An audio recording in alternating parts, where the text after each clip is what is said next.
안녕하세요. 사연 읽어주는 남예입니다. 오늘도 와주셔서 감사드리며 오늘의 사연 시작하겠습니다. 안녕하세요. 저는 올해 40인 여자입니다. 결혼한 지 8개월 차 새댁이었지만 저는 남편의 행동에 치를 떨며 이혼을 선택했습니다. 8개월 만에 이혼하는 것은 너무 서두른 선택 아니냐고 할 수 있겠지만 오늘 저의 구구절절한 사연을 들어보신다면 깊이 공감해 주시리라 생각해요. 눈이 높았던 저는 결혼정보 회사를 통해 전남편을 만나 결혼하게 되었습니다. 제 전남편은 이런 사람이 왜 아직도 결혼을 안 했나 싶을 정도로 꽤 괜찮은 사람이었어요. 듬직하고 훈훈한 외모에 지방과 경제력까지 갖추었으니 이런 남자를 마다할 여자는 없었죠. 남편 말로는 바빠서 여자 만날 시간이 없었다는데 실제로 결혼을 해보니 진짜더라고요.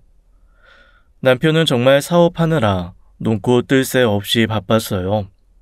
그래서 집에 밤 12시가 넘어서 들어오는 건 기본이었죠. 친구들의 부러움을 사며 결혼식을 올렸지만 막상 결혼하고 나니 제가 꿈꾸던 신혼과는 좀 거리가 있더군요. 다정한 남편에 너무나도 예쁘게 꾸며진 집, 그리고 화목한 가족까지 모든 게 완벽했지만 제 마음에 조금씩 불안감이 스며들고 있었어요. 미안해. 요즘 왜 이렇게 바쁜지 모르겠어. 결혼 전에는 안 그러더니 갑자기 왜 이렇게 바빠졌어? 그러게 말이야. 홍보를 따로 한 것도 아닌데 물량이 증가해서 생산직 사원들도 난리야. 나는 신혼의 새댁인데 독수공방하고 있다고. 알아. 나도 여보가 그리운데 회사가 바쁘니 어쩌겠어. 내가 먼저 퇴근하면 직원들이 욕할 것 같아. 알긴 아는데 그래도 서운한 걸 어떻게 해? 일 좀 잠잠해지면 놀러 가자. 알겠지? 알았어. 좀 참아보지 뭐. 친구들하고 놀러도 가고 재밌게 시간 보내. 남편은 제게 금 1봉을 내밀었고 그걸 위안 삼아 서운함을 달랬습니다. 한편으로 고생하는 남편이 짠하기도 했어요. 저희 시댁은 사업가 집안이었습니다. 시아버지, 남편, 아주버님 모두 사업을 하고 있었어요. 엄청 크게 사업하는 건 아니고 소소하게 사업을 하는 정도였지만 직장인에 비하면 수입이 꽤 좋은 편에 속했어요. 그래서 집안 남자들이 일에 파묻혀 사느라 바빴죠. 남자들의 공백을 여자들끼리 모여 풀곤 했습니다. 얘, 뭐 하고 있니? 오늘 밖에 나와서 바람 좀 쐴까? 네, 어디로 나가면 될까요? 안 그래도 집에서 방바닥만 긁으며 심심해하던 차였는데 시어머니의 연락에 저는 신나서 달려나갔습니다. 나간 자리에는 시어머니뿐 아니라 형님도 같이 나오셨어요. 이참에 형님과도 친해질 수 있겠다 싶어서 좋았죠. 시어머니는 며느리들과 나와서 기분이 좋으셨는지 저희가 마음에 들어 하는 것들을 다 사주시며 백화점 쇼핑을 제대로 시켜주셨습니다. 요즘 힘들지? 결혼했는데 사업이 바빠져서 남편이 곁에 없으면 얼마나 외롭겠니? 그이도 미안하다고 하더라고요. 결혼하자마자 이렇게 바빠질 줄은 생각도 못했어요. 사업이란 게 그렇다 얘. 잘 안 될 때면 잘 되게 하려고 바빠지고 잘 되면 잘 되는 대로 바쁜 게 사업이라는 거야. 저도 아는데 한 달 중 하루를 일찍 못 들어와요. 그럴 때마다 나한테 속 시원히 전화해. 나도 네 시아버지가 사업하다 보니 그 마음 잘 안다. 매번 늦게 들어와서 얼굴 보고 밥 한번 제대로 먹은 게 언젠지 몰라. 저도요 어머니. 도대체 그이는 자기가 그 회사 일을 다 하는 것도 아닌데 뭐가 바쁘다고 하는지 모르겠어요. 형님도 그러셨어요? 저만 그런 게 아니었네요. 시모와 형님 모두 독수 공방한 지 오래되었다며 공감해 주시는데 왠지 제 편이 생긴 것 같아서 기분이 좀 풀렸습니다. 하지만 남편의 바쁜 사업은 나아질 기미가 없었어요. 내가 누구랑 결혼했는지 모르겠어. 자기는 만날 늦게 들어오고 텅 빈 집에서 얼마나 외로운지 알아? 알지. 근데 어떡해. 회사 운영 안 하면 우리 손가락 빨고 살아? 치, 그렇게 말하면 내가 뭐라고 해. 이해 좀 해줘. 회사 일이 바빠서 그런 게 아니면 나도 여보랑 있고 싶지. 저희 투정의 남편은 애교와 선물로 미안함을 대신했어요. 남편이 사온 선물을 보면 선물 고르는 센스가 아주 뛰어났습니다. 대체로 여자들이 좋아할 만한 그런 것들이었죠. 속상한 마음의 친구들에게 제 상황을 이야기하면 친구들은 다 같이 입을 모아 말했습니다. 야, 우리 남편 월급 네가 받아볼래? 정말 쪼들려서 내가 투잡이라도 뛰어야 할 판이야. 네가 배가 불러서 그래. 넌 사고 싶은 거 다 사고 시어머니가 가끔 쇼핑도 시켜준다며. 없이 사는 것보단 바쁜 게 100배 나아. 그런가? 필요한 건 이야기만 하면 다 사주긴 하는데 외로운 건 어쩔 수가 없어. 나도 아직은 불타는 30대라고. 그런 건 얼마 안 간다. 어차피 부부란 정으로 사는 거야. 배부른 소리 말고 우리끼리 한번 뭉치자. 친구들은 대부분 이런 말로 저를 위로해줬어요. 가끔 남편이 일찍 들어오는 날이면 제가 작정하고 남편을 꼬셨지만 남편은 늘 피곤해하며 먼저 자기 일수였습니다. 그래서 전 제가 기다리지 말고 남편을 보러 가야겠다고 생각했어요. 점심시간에 내가 회사로 갈까? 회사에서 같이 식사하자. 회사로? 근데 점심시간에도 바빠서 외근 나갈 수 있어. 외근 어디로 나가? 같이 가면 안 돼? 에이, 미팅하는데 같이 가면 상대방이 불편하지. 그런가? 같이 가서 거래처에 인사도 나누고 하면 좋을 것 같은데. 다음에 같이 가. 제가 어떻게든 같이 식사라도 할 시간을 만들어 보려 했지만 남편은 한사코 반대했어요. 신혼인데 아무리 그래도 이렇게까지 하나 싶어서 서운한 마음도 들었습니다. 보통 다른 사람은 시간을 쪼개서라도 보고 그러는데 우리는 그렇지 않은 것 같아서 너무 결혼이 빨랐나 하는 아쉬움도 들었어요. 그러던 어느 날은 친구들 모임에 갔더니 친구 하나가 초음파 사진을 보여주더군요. 그걸 본 순간 마음 한구석이 시큰했어요.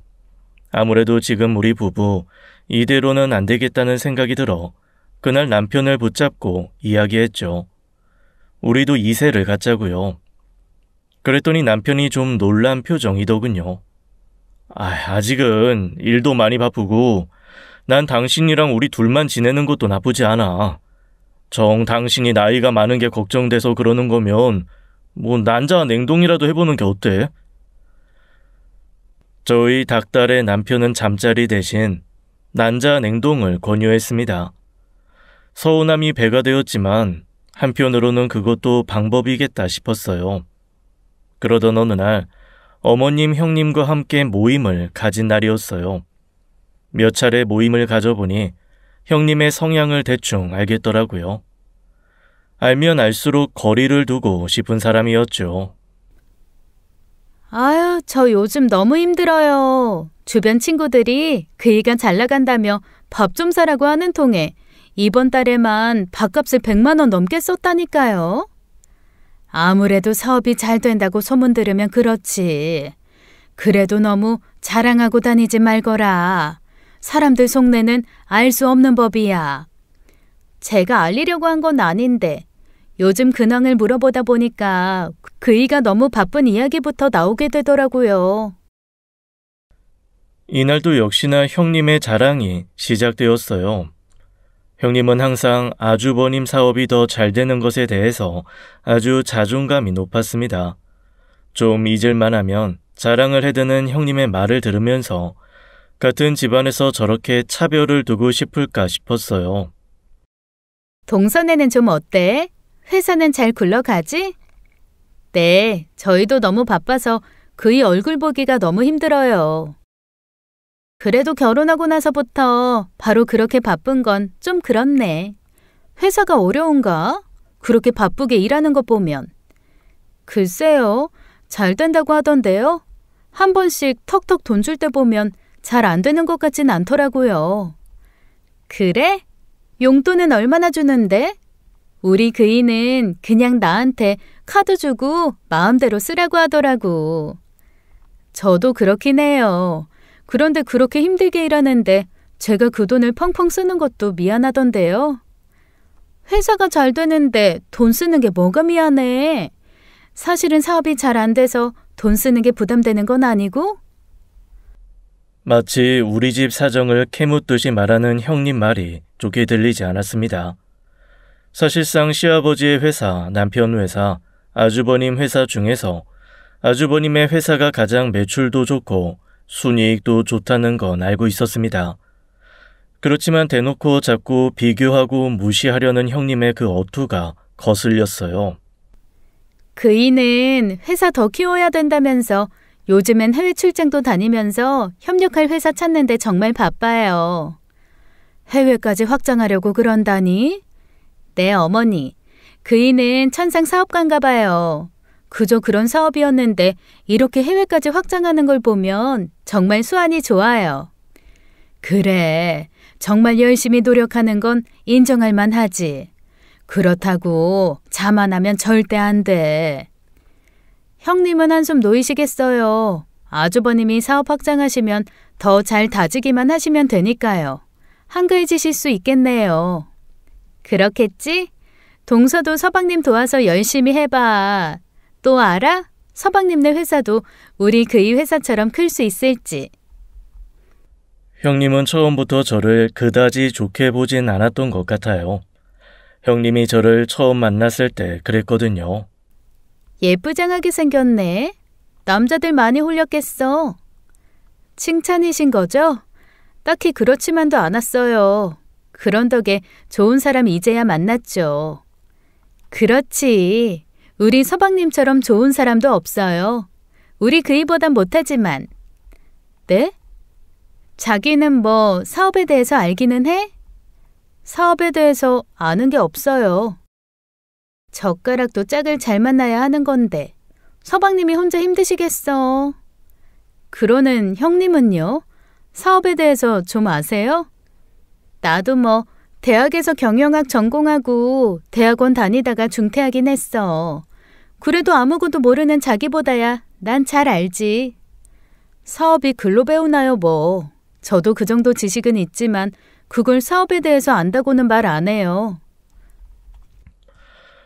형님은 처음부터 저를 무시하고 있었고 저 역시 그런 형님의 행동에 기가 눌리지 않으려고 노력했습니다.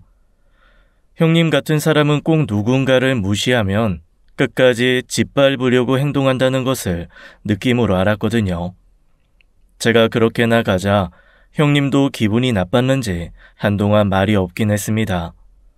이후 시어머니와 만날 때만 저와 대화를 나눴고 따로 연락도 하지 않았어요. 딱 보니 제가 형님에게 지지 않는 것에 기분이 상한 것 같았습니다. 그때 이후로 자랑만 늘어놓는 형님에게 어머님은 충고를 하시곤 했지만 형님은 그에 꺾이지 않는 모습으로 그저 자기가 잘난 양 행동했습니다. 그러던 어느 날 제가 밥을 사겠다고 한 날 사건이 터졌습니다.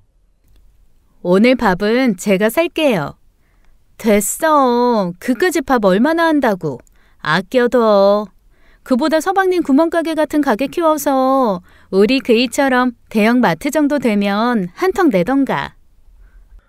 저는 형님의 그런 말이 정말 안이 꼽고 화도 났습니다. 시어머니도 한 말씀 하셨어요. 얘야, 지금 그 말은 좀 심하지 않니? 어머니, 사실이잖아요. 매출액 30억 겨우 넘는 곳은 사업이라기엔 구멍가게 수준 아니에요? 형님, 정말 말 그렇게 함부로 하실 거예요?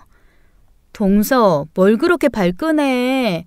30억 겨우 넘었다는 게 그렇게 불쾌할 일이야? 돌려 말하면 앞으로 발전이 무궁무진하다는 건데 동서 가만 보면 은근 심보 꼬였다. 형님, 그렇게 남을 깎아내리면 좋으세요? 어머, 동서, 서운하네. 우리가 남이야? 깎아내린 건 맞다는 거네요. 내가 사실밖에 말을 못해서. 그게 그렇게 서운했어? 형님, 사업은 정말 한순간이에요. 그렇게 자만하시다가 큰일 나세요. 그리고 명확히 말하면 그 사업이 형님 사업은 아니잖아요. 형님은 제가 쏘아붙이는 말에 멈칫하더니 동서 그렇게 안 봤는데 너무 한다면서 기분 나빠하며 집으로 가버렸어요. 시어머니는 떠나는 형님을 붙잡지도 않으셨습니다. 어머니, 죄송해요. 너무 속상해서 그만. 잘했어. 사업이 잘 되기 시작했을 때부터 점점 자신이 무슨 부잣집 사모님이라도 된 것처럼 그러더라. 남편이 잘 될수록 안 사람이 더 잘해야 되는 법인데 그 애는 뭘 몰라. 사람 일 어찌 될지 아무도 모르는 건데. 그래도 시어머니가 그런 저희 사이가 불편해지지 않도록 또 한 번 만나자고 말씀하셨어요. 며느리라고는 둘밖에 없는데 사이좋게 잘 지냈으면 하셨던 거죠. 저 역시 형님과 척지고 지내고 싶지 않았어요. 시어머니의 중재로 유야무야하게 그날 일은 지나가게 되었습니다. 하지만 형님은 여전히 같은 사람이었어요. 형님의 자랑질은 끝이 없었죠. 저는 사업보다는 남편과의 사이가 더 중요하게 생각이 들었는데 형님은 그보다는 돈이 더 중요한 사람처럼 보였어요. 그런 부분이 아이러니하긴 했습니다. 형님과 친하게 지내고 싶진 않았지만 그래도 물어보고 싶은 마음은 참을 수 없었어요. 형님은 아주버님이랑 같이 보내는 시간 있으세요? 글쎄, 같이 뭔가를 해본 적도 거의 없는 것 같네. 아주버님도 역시 바쁘시죠? 뭐 그렇지. 쉬는 날이 있어도 비즈니스상 아는 사람들하고 만나거나 새로운 계약 따려고 늘 미팅 다니니 나랑 뭘 할 시간이 있나. 외롭진 않으세요? 외로움이라. 그래서 이렇게 풀고 있잖아. 솔직히 돈 쓰는 재미 아니면 그이랑 결혼한 의미 없는 것 같은데? 형님은 결혼해서 느껴지는 외로움을 초탈한 듯한 느낌이었습니다. 형님도 초반에는 아주버님과 행복한 신혼을 보냈다고 했어요. 그나마 저보다는 나은 상황이셨던 거죠. 그러나 형님도 몇 달 안 돼서 아주버님이 회사 일만 하느라 자신을 봐주지 않았고 그 후에는 계속 아주버님이 회사 일이 잘 되니 그 돈을 쓰는 재미에만 집중하게 됐다고 했습니다. 그런 이야기를 들으니 형님도 참 안쓰럽다는 마음이 들었어요. 형님도 아이라도 낳을 수 있다면 좋았겠다는 생각을 했었나 봅니다. 하지만 아주버님도 워낙에 바쁘게 지내셨고 아이를 가질 기회도 밤하늘의 별 따기였던지라 결혼하고 나서 얼마 안 돼 마음을 접었다는 이야기를 들었어요. 형님의 모습이 왠지 내 미래의 모습이 되는 것은 아닐까 잠시 서늘한 느낌도 들었습니다. 하지만 미리 걱정해 보아야 뭘 하겠는가 싶었죠. 저는 그래도 형님처럼은 되지 말자고 생각했습니다. 하지만 신혼 초 때의 상황이 크게 달라지진 않았어요. 그로부터 2달 뒤 저에게는 충격적인 소식이 들려왔습니다. 바로 형님이 아주버님과 이혼한다는 소식이었죠. 무슨 일이 있었던 거니? 네가 이혼한다고 하고. 어머니, 전 여태까지 그이한테 속아서 살았어요. 둘이 다시 잘해볼 순 없는 거니? 그 사람이요, 바람을 피웠어요. 뭐? 첫째가? 시어머니는 적잖이 당황스러워하는 얼굴이었습니다. 사실 아주버님은 워낙 모범생이라고 소문이 났었고 일밖에 모르는 사람인 줄 알았기에 가족 모두가 바람을 피웠다는 사실에 놀랄 수밖에 없었던 거였어요. 시어머니는 아주버님이 바람 피웠다는 이야기에 더는 잘 살아보란 소리를 하시지 못했습니다. 제가 시어머니 입장이었어도 그럴 수밖에 없었을 것 같았어요. 내 자식이 흠이 있어 이혼한다는데 잘 살아보라고 할 만한 다른 이유가 없었으니 말입니다. 시어머니는 그저 형님에게 자기 자식이 그럴 줄은 몰랐다고 하면서 미안하다고 말했어요. 형님, 혹시 오해하시는 건 아니시죠? 오해? 오해였다면 나도 좋았을 텐데. 오해가 아니라서 나도 배신감에 치를 떨었어. 아주버님이 그러시다니 진짜 놀라셨겠어요. 모르겠어. 솔직히 정리가 안 돼. 그리고 어머니, 저 정말 어머니 좋아했는데 지금은 너무 힘들어서 어머니 얼굴 뵙는 게 힘드네요. 그래, 네 맘 다 안다. 얼마나 마음고생했겠니. 내가 뭐라 해줄 말이 없다. 미안하다.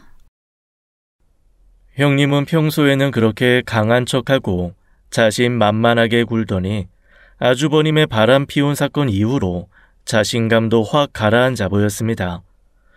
저희와 같이 있으면서도 전에 없던 표정을 보이시면서 눈물망 글썽에서는 앞에 놓인 찻잔만 만지작거리고 있었어요.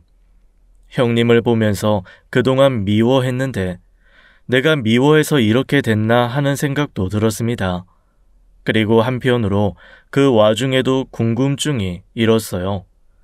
형님을 보았을 때 물어봐야 할까 말아야 할까 고민이 됐지만 지금이 아니라면 사실을 확인할 방법이 없을 것 같아서 형님에게 질문을 던졌습니다.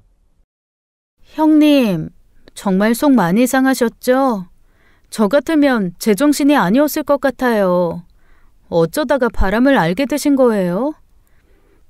나만 알았으면 차라리 덜 괴로웠을지도 몰라. 사실 내 친구가 일본 여행 갔다가 남편을 봤다는 거야. 일본 여행에서요?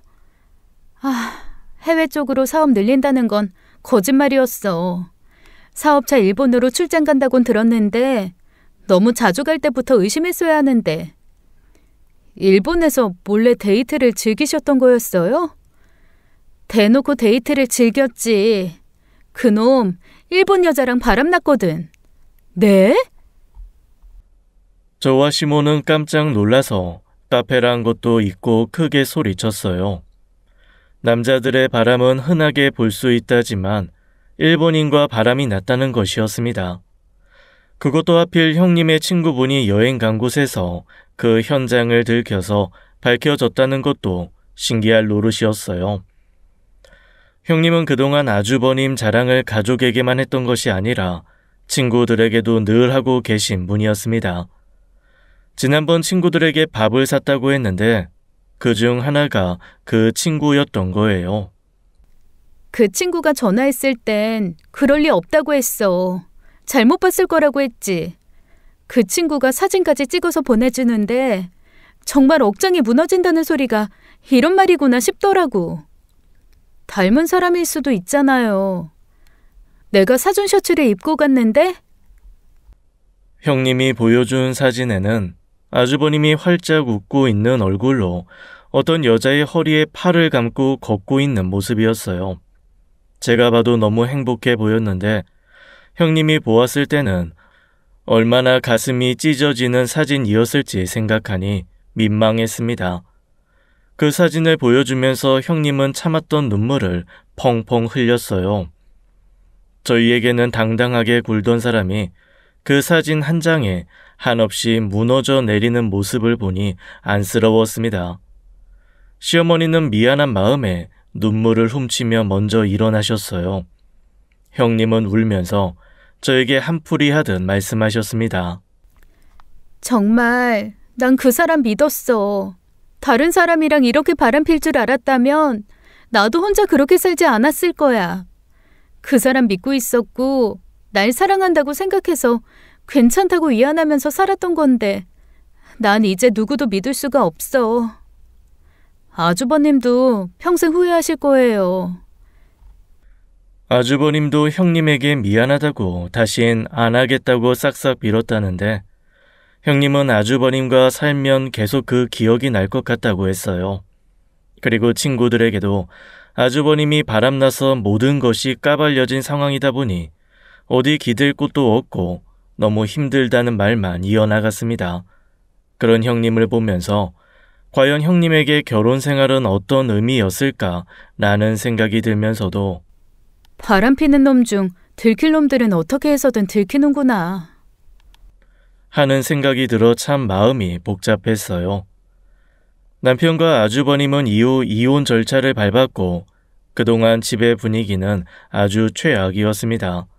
시어머니도 아주버님도 바람의 충격이 크셨는지 한동안은 집 밖으로 나오지도 않으셨어요. 시아버지도 역시 시어머니의 기분을 살피느라 바쁘셨고 모두 마음 정리할 시간이 필요할 것 같아서 저는 한동안은 시댁에 방문하지 않았습니다. 형님 일로 제가 우울해하는 것을 알자 남편도 저를 신경 써주었어요.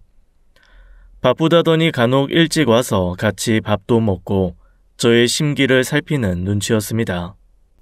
요즘에는 일이 별로 없어?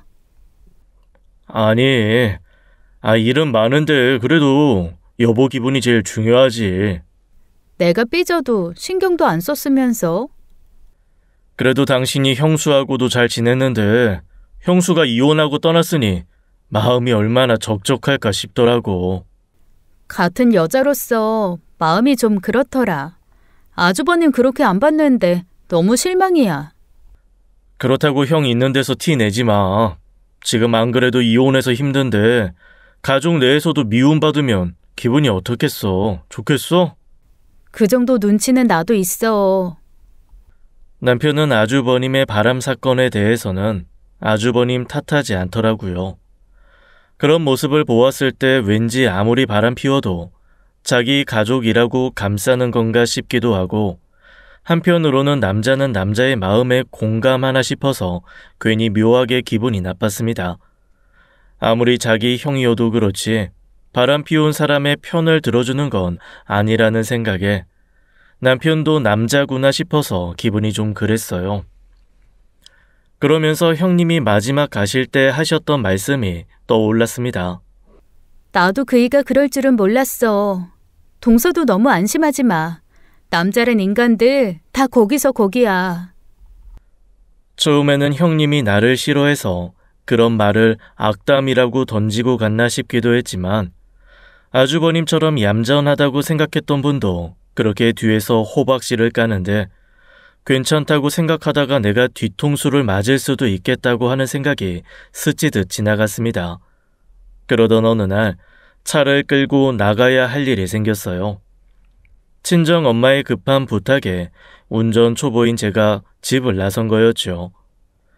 저희 집은 차가 2대인데 한 대는 남편 출근용이고 다른 한 대는 주말 나들이용 SUV였습니다. 그런데 그 차를 누가 긁어놨더라고요.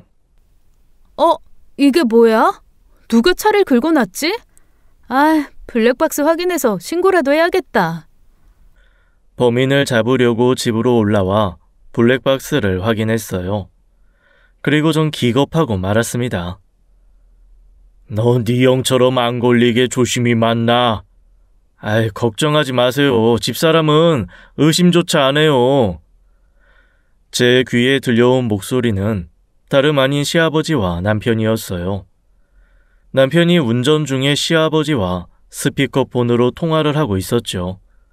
여자들이 얼마나 여우 같은지 아냐. 겉으로는 모른 척하다가 뒤에서는 금방 눈치채서 캐고 다닌다고. 그 사람 안 그래요. 저에 대한 믿음이 얼마나 강한데요. 네 형이라고 걸릴 줄 알았겠냐. 다 운이야 운. 너는 모르는 거야. 네가 아무리 숨겨도 걸릴 수가 있다고. 시부와 남편의 대화를 들으면 들을수록 손이 덜덜 떨렸습니다. 심장이 미친 듯이 뛰어대서 숨이 막힐 지경이었어요. 자식의 바람을 감싸주는 시아버지라 살면서 단 한 번도 들어본 적도 생각해 본 적도 없는 인간 유형이었죠. 둘째 동선 파악해서 잘 피해 다녀. 어디 나간다고 하면 어디 가는지 꼭 확인하고 그래야 동선이 안 겹치지. 아버지, 저 의외로 철저해요. 연애 때부터 지금까지 단 한 번도 의심받은 적도 없다고요. 그렇다면 다행이지만 네 형이 이혼했으니 마음에 좀 걸려서 하는 말이다. 이럴 때일수록 여자들이 더 예민해진다고.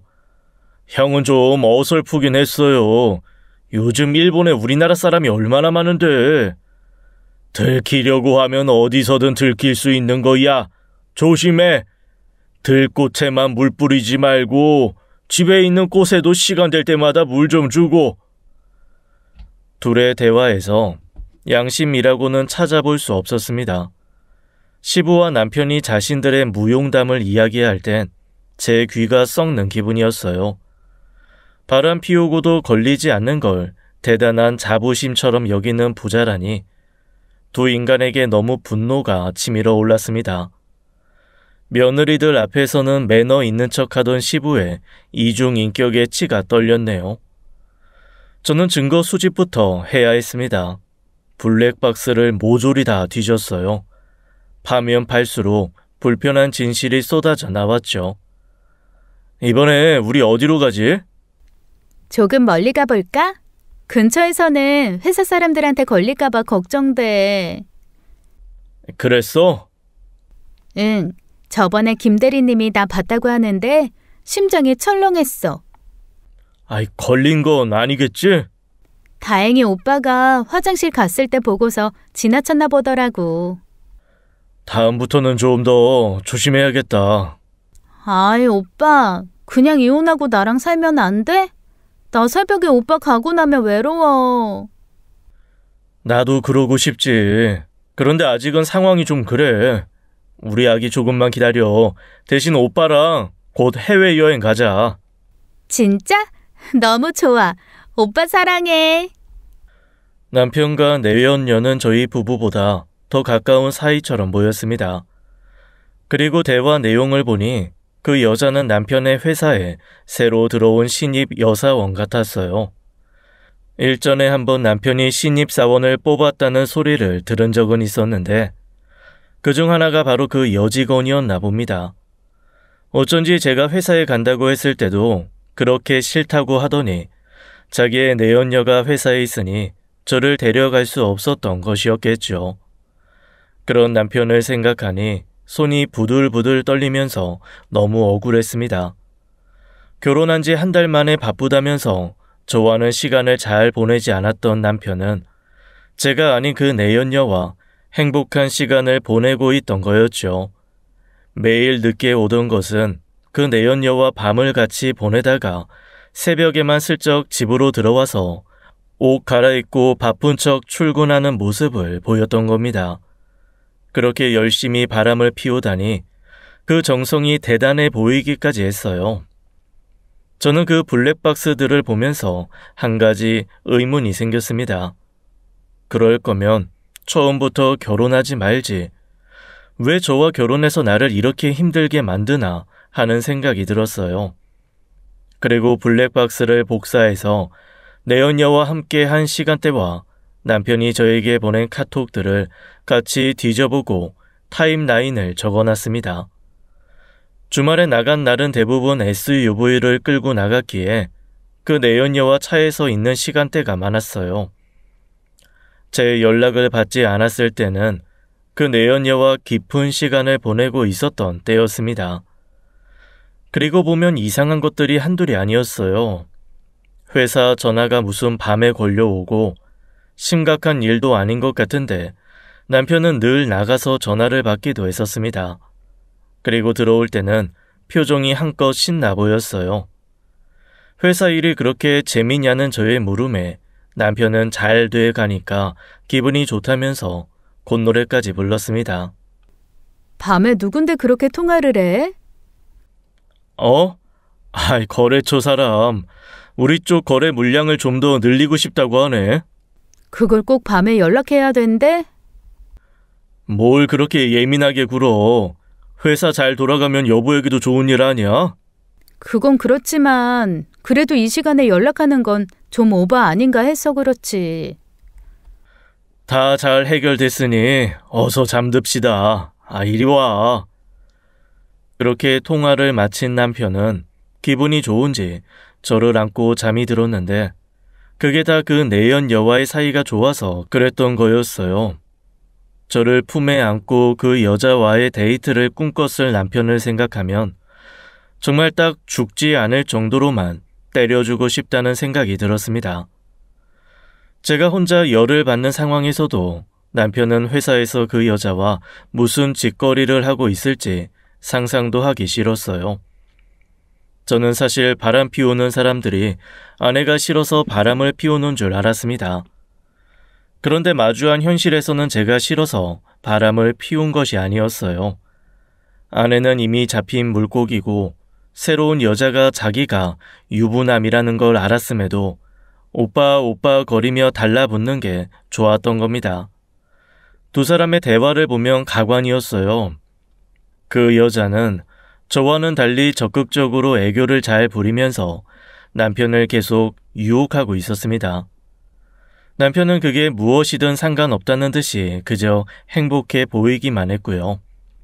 그리고 어이가 없던 일 중 하나는 저에게 선물했던 것들이 그 여자애에게도 선물했던 것들이었다는 겁니다.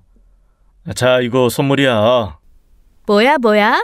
이거 내가 지난번에 갖고 싶다고 한 브랜드 목걸이잖아? 비쌌을 텐데. 그리고 이것도. 귀걸이까지 세트로? 오빠, 나 너무 좋아서 미칠 것 같아. 그럼 예쁜 짓? 차량 앞에서 주차 모드로 찍힌 두 사람의 모습이 있었는데 저에게 선물했던 똑같은 목걸이를 그 여자애에게도 선물했어요. 게다가 그 여자에게는 귀걸이까지 세트로 해줬습니다. 저에게는 목걸이만 선물한 빌어먹을 남편 자식이었어요. 그 여자애는 너무 기뻤는지 남편에게 마구 볼뽀뽀를 해드는 모습이 보였습니다. 시점을 확인해 봤을 때 그 여자에게 선물하고 나서 저에게도 같은 걸 선물했는데 저는 그것도 모르고 남편이 센스 있고 여자의 마음을 잘 안다며 행복해 했던 거예요. 하나하나 블랙박스를 통해 남편의 행동을 확인하면서 울분이 차오르기 시작했어요. 결혼하고서 저는 외롭게 혼자 지내고 있었는데 남편이라는 작자는 자기보다 10살은 더 어린 여자와 즐기고 다녔을 생각을 하니 열받았습니다. 아마도 저에게 용돈을 주고 여행을 다녀오라고 한 것도 본인은 그렇게 즐기는데 집에 있는 저를 생각하니 일말의 양심의 가책 때문에 보상하고 싶었던 것이었겠죠. 모든 퍼즐이 맞춰지고 나니 저는 너무도 황당하고 열받았지만 절대 눈물은 흘리지 말자 다짐했어요. 잘못한 건 남편 자식인데 제가 왜 그런 한심한 인간 때문에 아까운 눈물을 흘려야 될까 싶어서였습니다. 생각할수록 남편이 괘씸하다고 생각했어요. 제가 아이 가지고 싶다고 했을 때는 우리가 결혼한 지 얼마 안 됐다면서 나중에 생각해 보자더니 그 여자와 통화할 때는 너 닮으면 예쁘겠다는 말까지 했습니다. 그런 말을 듣고 있자니 그 사람은 언제든 나를 버리고 내연녀와 다른 살림 차릴 수도 있겠다고 하는 생각에 정신이 번쩍 들었습니다. 저는 이미 많은 사실을 확인했고 이대로는 참을 수 없다는 생각이 들었어요. 그래서 어떻게 할까 고민하다가 더 참을 필요도 없이 남편과의 관계를 끝내야겠다는 생각에 다다랐어요. 저는 블랙박스에 있던 내용들을 정리하고서 화를 억누르며 최대한 차분한 말투로 남편에게 전화를 걸었습니다. 지금 어디에 있어? 나 일이 있어서 부모님 댁에 와 있어. 알겠어. 거기서 딱 기다려. 무슨 일인데? 보면 알게 될 거야. 여보, 뭐 화난 거 있어? 제 말투를 듣던 남편의 질문에 아랑곳하지 않고 저는 그대로 전화를 끊고는 차를 몰아 무작정 시댁으로 달려갔습니다. 너무 화가 나니까 눈앞에 보이는 것도 없어서 마구 달려서 시댁에 도착했어요. 시댁 거실에는 시어머니와 남편이 도란도란 이야기를 나누고 계셨습니다. 제가 벌컥 문을 열고 들어오자 두 사람은 놀라서 저를 바라보았어요. 저는 들어가자마자 남편에게 갖은 욕과 소리를 지르면서 남편 주변의 물건들을 다 던지고 뒤엎어 버렸습니다. 그리고는 주변에 있던 휴지곽을 들어 남편에게 세게 던졌어요. 남편은 그 휴지곽을 맞고는 아픈지 연신 문지르며 저에게 그만하라고 했습니다. 처음 보는 저의 모습에 시모와 남편은 당황한 듯이 말했어요. 아, 여보, 무슨 일이야? 갑자기 왜 이러는 건데? 정신 나갔어? 그래 얘야, 무슨 일인지 말을 해야 할 것 아니냐. 야 강주명, 너 바람 피우고 다니면 내가 모를 줄 알았어? 당장 이혼해. 난 너 같은 쓰레기랑 역겨워서 못 살아. 무슨 말이야? 내가 바람이라니? 그래 새아가, 네가 뭘 잘못 알았을 거다. 좀 자중하고 앉아서 이야기하자. 아무런 상황을 모르는 시어머니는 되려 제가 잘못한 것 아니냐며 차분히 이야기해보자고 했습니다. 남편은 당황한 듯 보였지만 처음에는 아니라고 열심히 잡아댔어요. 아주버님처럼 자기가 누군가에게 목격됐냐고 물었습니다. 아이, 뭔가 잘못 알았겠지. 내가 여자랑 있는 걸 누가 봤다고 해? 잡아댄다고 현실이 달라지니? 어머니, 이 사람 회사 여직원하고 바람난 거예요. 20대 초반인 여자애랑. 그걸 어떻게 알았어? 뭐? 그게 사실이냐? 주명아, 말 좀 제대로 해봐 인서가. 남편은 제 말에 급격히 표정이 어두워졌어요. 시어머니는 남편까지 바람 피웠다는 사실에 놀라신 듯 했습니다. 남편은 계속 아니라고 하더니 결국 제가 내연녀에 대해서 말하자 어떻게 알았느냐며 물어왔어요. 시아버지가 다 말했어. 당신 바람 피운 거. 시아버지도 다 알고 계셨더라?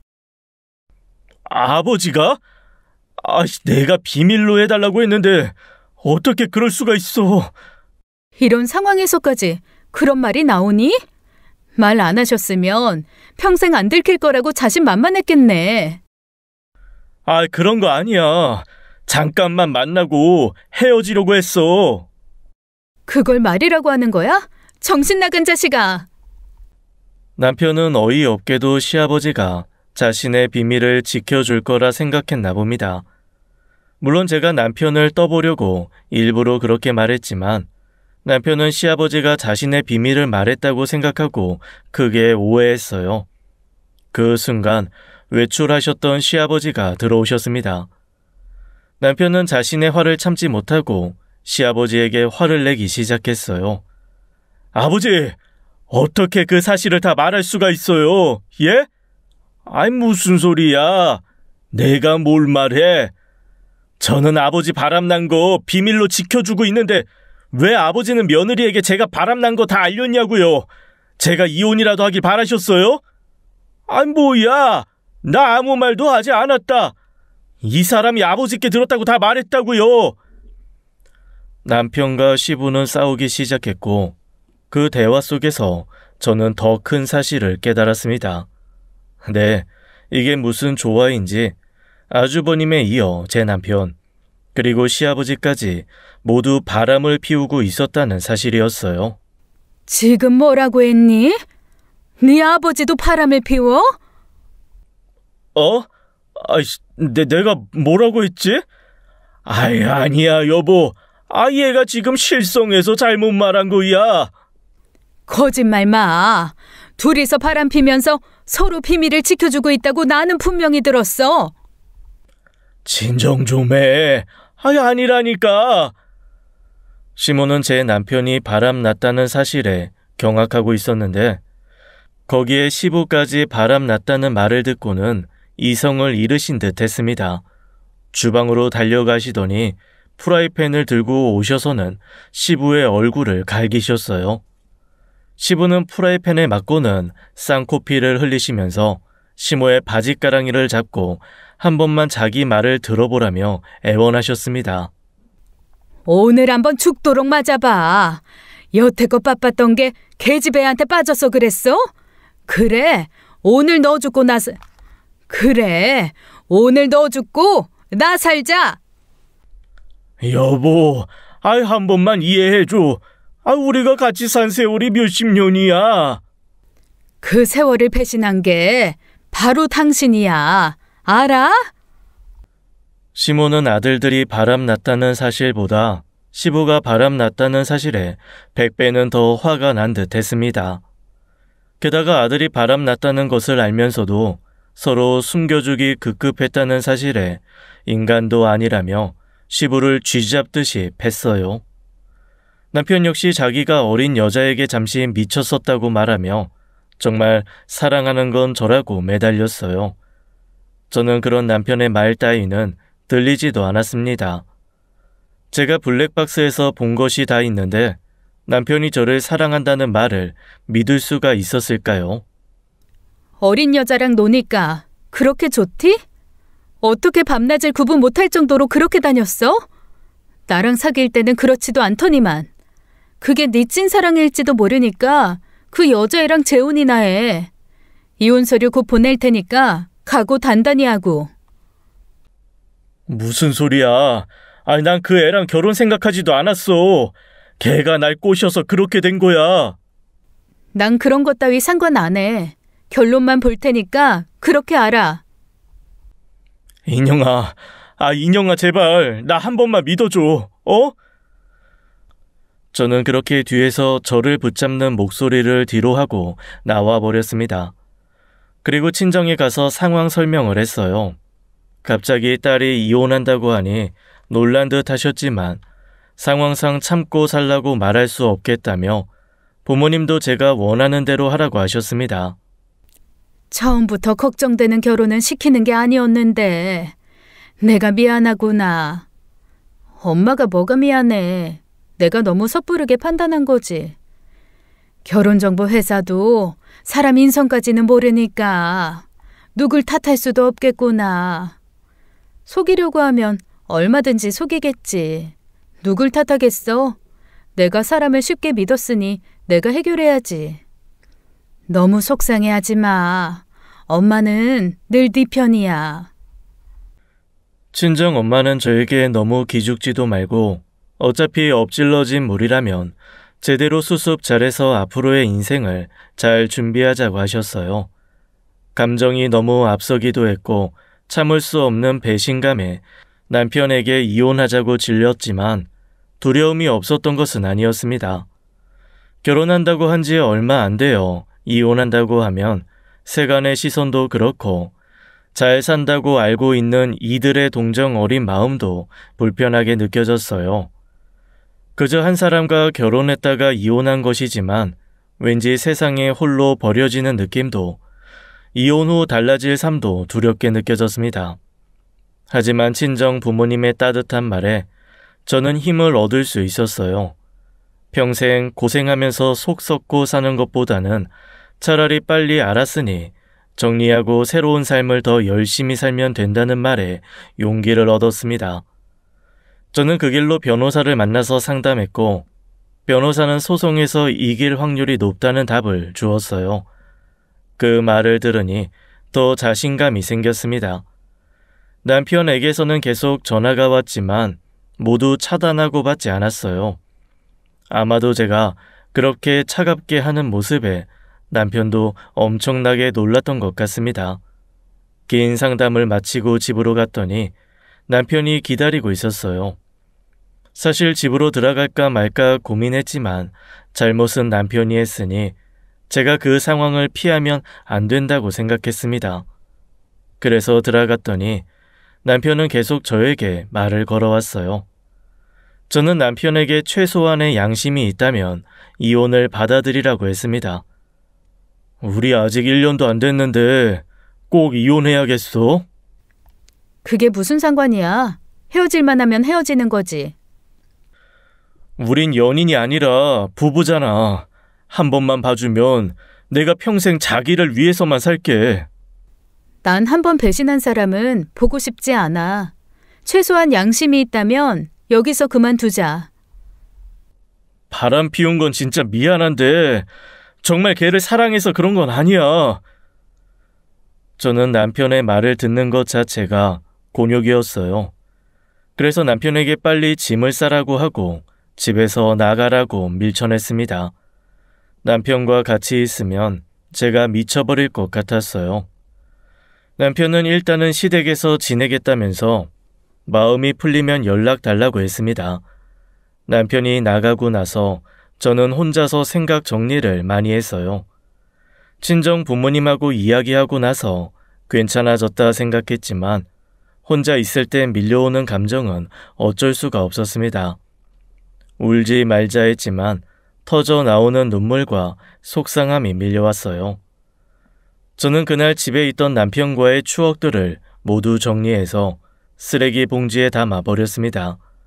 바로 정리하지 않으면 제 마음이 흔들릴 수도 있을 것 같았기에 그렇게 할 수밖에 없었어요. 얼마 지나지 않아 저는 변호사를 선임해서 이혼 소송을 했습니다. 남편에게 이혼 서류를 보냈지만 합의 이혼하려고 들지 않았거든요. 어차피 저도 바람 피운 그들에 대한 감정 때문에 합의 이혼보다는 소송이 맞았던 것 같았습니다. 소장이 날아가자마자 남편은 흥분해서 연락이 왔어요. 아이, 소송까지 갈 필요가 뭐 있어. 달라는 대로 내가 다 줄게.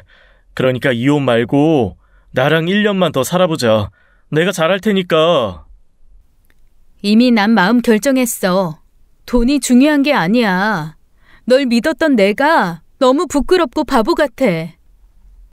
남자들 다들 한 번씩은 그럴 때 있어. 난 그게 좀 일찍이었던 거라고 생각해주면 안 돼? 지금 다른 남자들도 바람피니까 용서해달라는 거야? 그건 아니고 소송까지 가지 말고 나를 믿어보라는 거지.